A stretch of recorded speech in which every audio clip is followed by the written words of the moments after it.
Estimados hermanos y amigos, bienvenidos una vez más a esta serie de estudios bíblicos que ya hemos iniciado desde un buen rato con base en el tema de la Iglesia del Señor. Estamos respondiendo a la pregunta: ¿qué es la Iglesia de Cristo?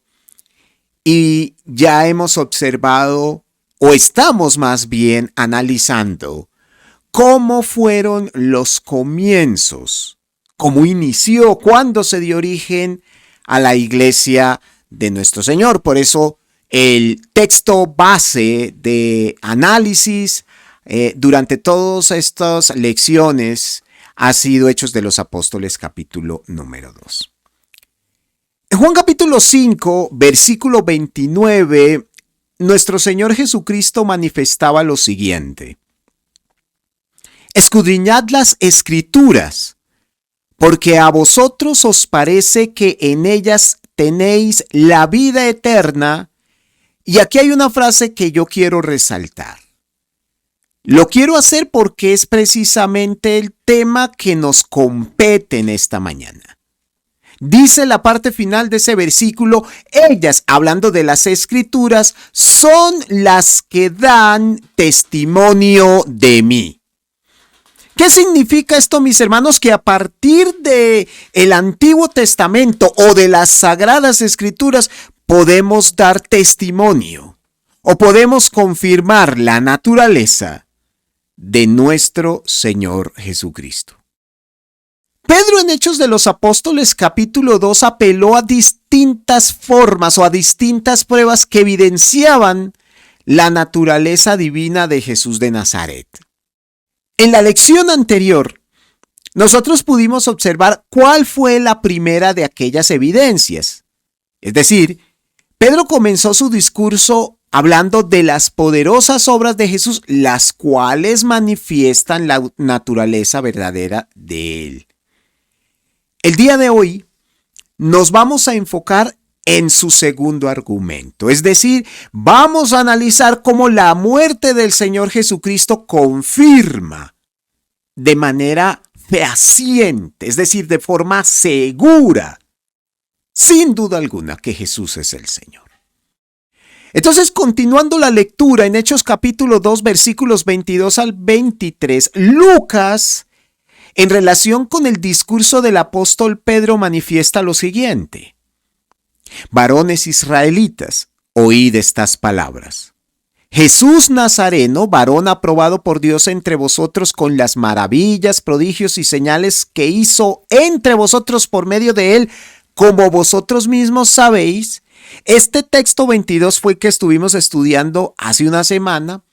Pero ahora dice en el verso 23, a este, es decir, a Jesús Nazareno, entregado por el determinado consejo y anticipado conocimiento de Dios, prendisteis y matasteis por manos de inicuos, crucificándole. Son varias las herramientas, es mucha la información de hecho que podemos nosotros obtener a través del versículo número 23. Allí se está hablando básicamente de la muerte de Jesús, la cual fue anticipada, es decir, la cual se supo con antelación. Fue por manos de inicuos, mostrando la manera terrible, perversa, injusta incluso, y fue a través de la crucifixión, es decir, como si fuera el Señor Jesucristo el peor de los criminales. Una tortura de la manera más terrible que pudiera imaginarse. Pero hermanos, hablemos de algunas generalidades en relación con la crucifixión del Señor. Y es que el apóstol Pedro, en todo el capítulo 2 del versículo del libro de Hechos de los Apóstoles, manifiesta que hay varios argumentos para probar la naturaleza de Jesús de Nazaret.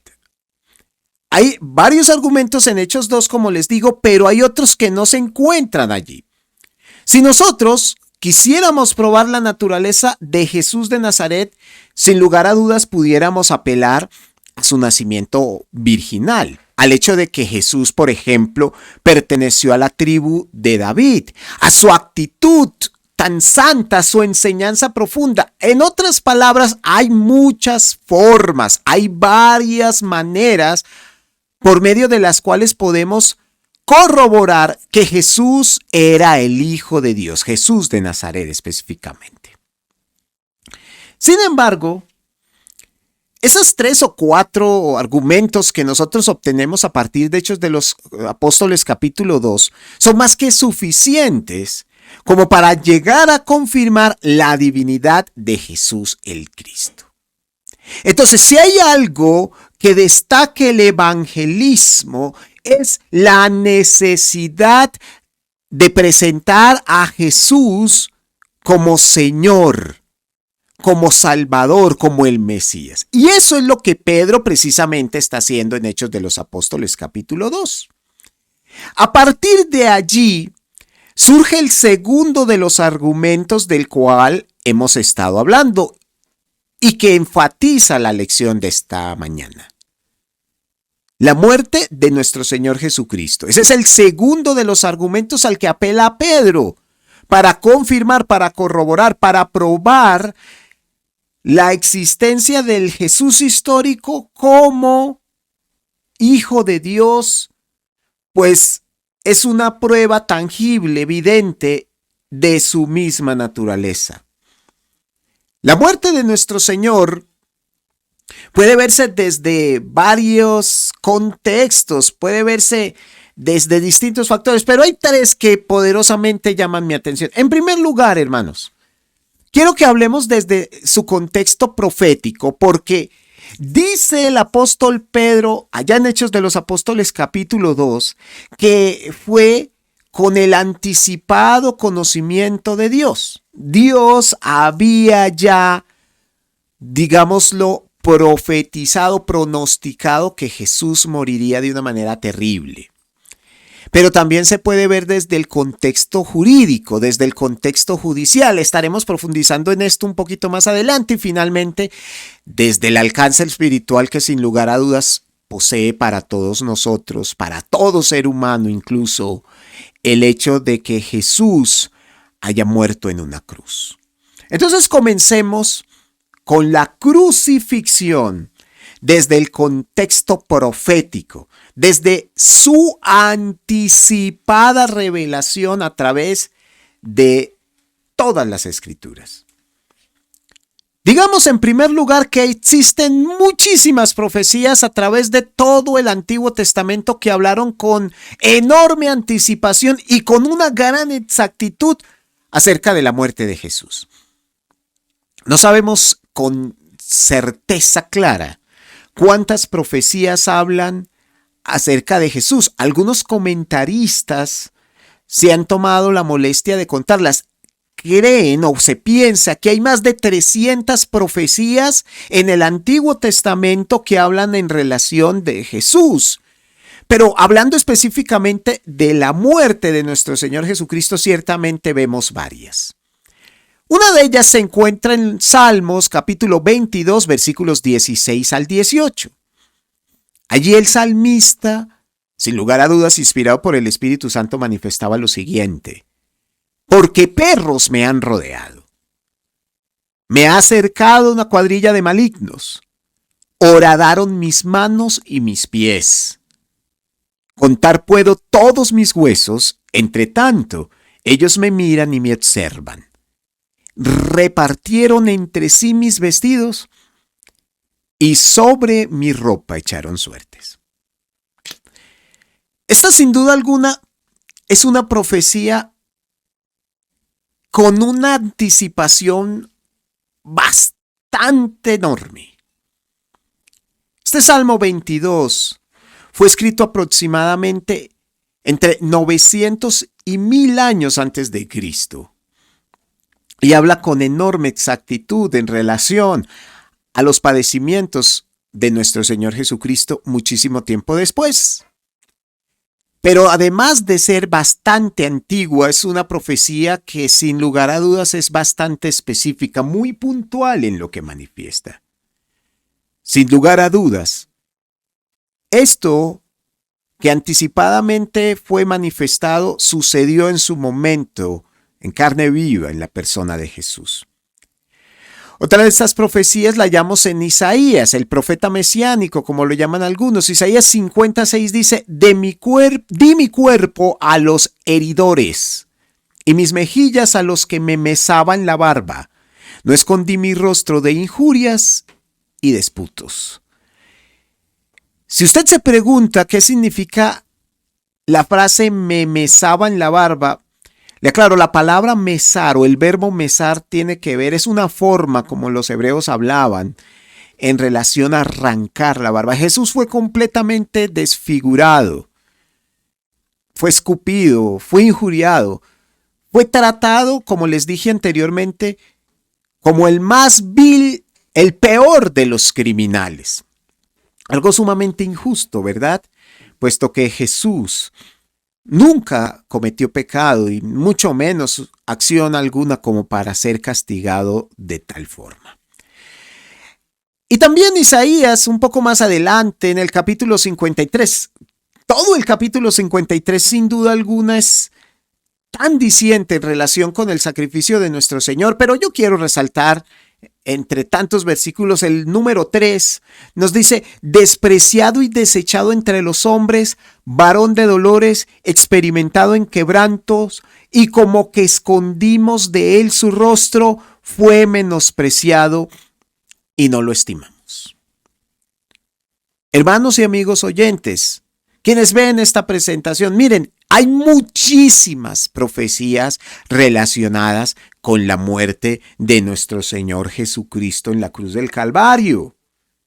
Pero las anteriores son solo 3 de las muchísimas que existen.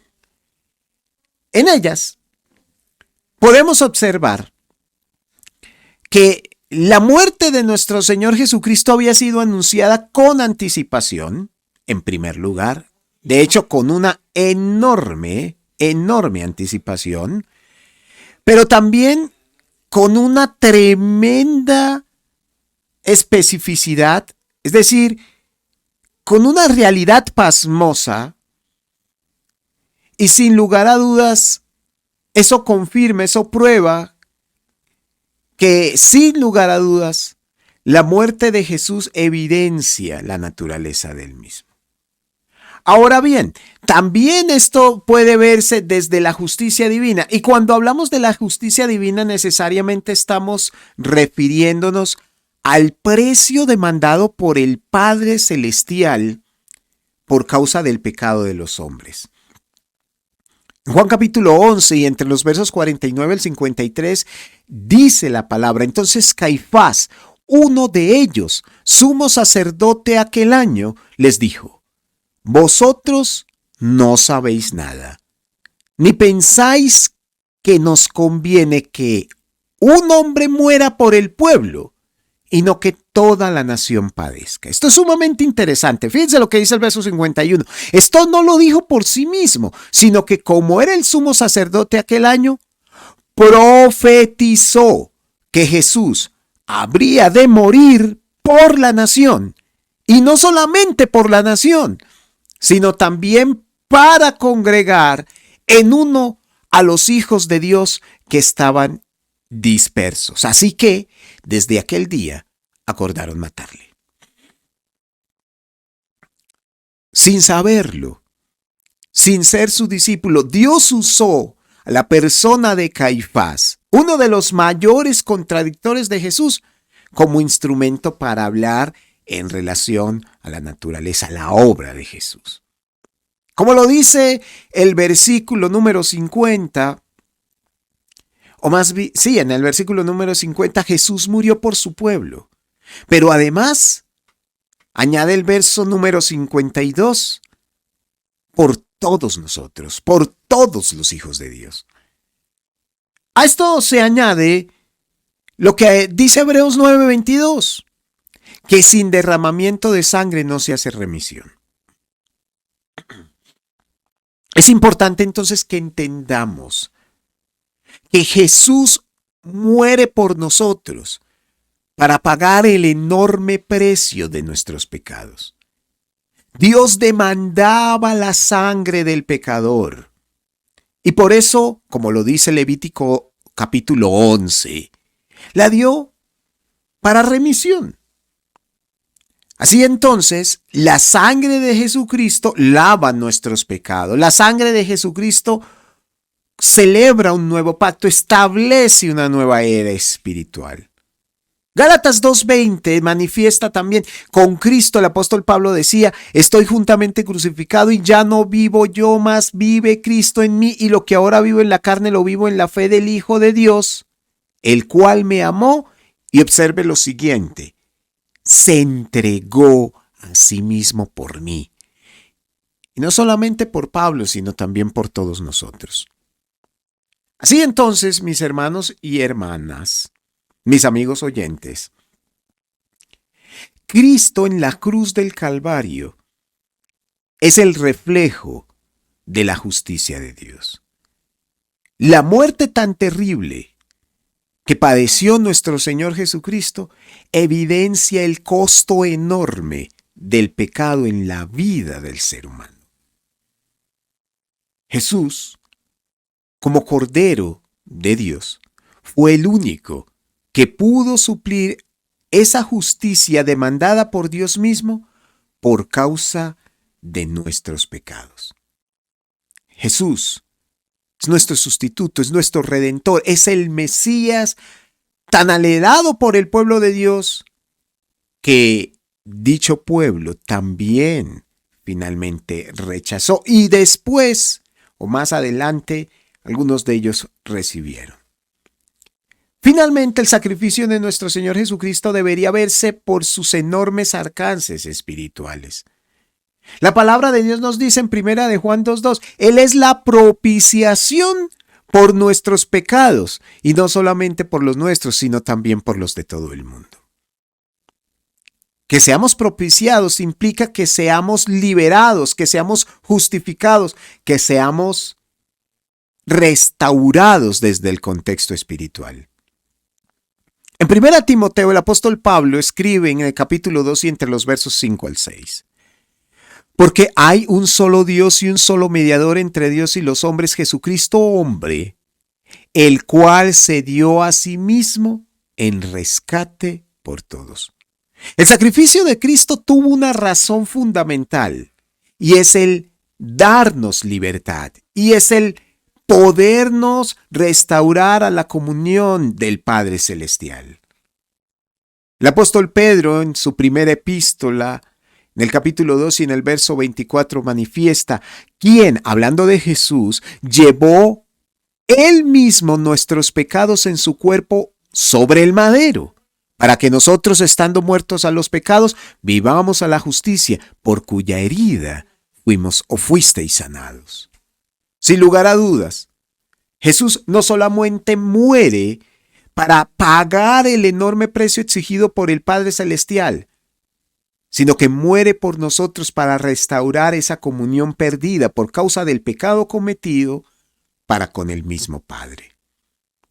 No es raro entonces que el apóstol Pedro en Hechos de los Apóstoles capítulo 2 haya apelado a la muerte del Señor Jesucristo para manifestar precisamente su naturaleza divina. La muerte del Señor nos confirma que Jesús es el Salvador, es el Mesías, es el Hijo de Dios, es el Cordero del Señor. Así entonces, la muerte misma de nuestro Señor Jesucristo nos ofrece una evidencia sólida, firme, escritural, tangible y evidente sobre la naturaleza divina del mismo Jesús de Nazaret. En conclusión, Hechos de los Apóstoles capítulo 2 es un texto fundamentalmente de carácter evangelístico, para que a través de ello podamos nosotros ilustrarnos, para que a través de esto mismo podamos nosotros aprender de aquel hombre inspirado y por ello compartir el evangelio a quienes nos rodean. Aquel día de Pentecostés, en Hechos capítulo 2, el apóstol Pedro predicó acerca de la naturaleza de Jesús, apelando a varios argumentos. Y el segundo de ellos fue la muerte injusta, terrible, pero también sustituta de nuestro Señor Jesucristo. Así entonces, cuando tengamos la posibilidad de compartir el Evangelio con otras personas, confirmemos a través de la muerte del Señor Jesucristo que es Él mismo nuestro Salvador, nuestro Redentor, el Mesías esperado. Muchas gracias por su amable atención, mis hermanos y amigos, y les deseo a todos ricas bendiciones en Cristo Jesús. Los espero en la próxima lección. Hasta pronto.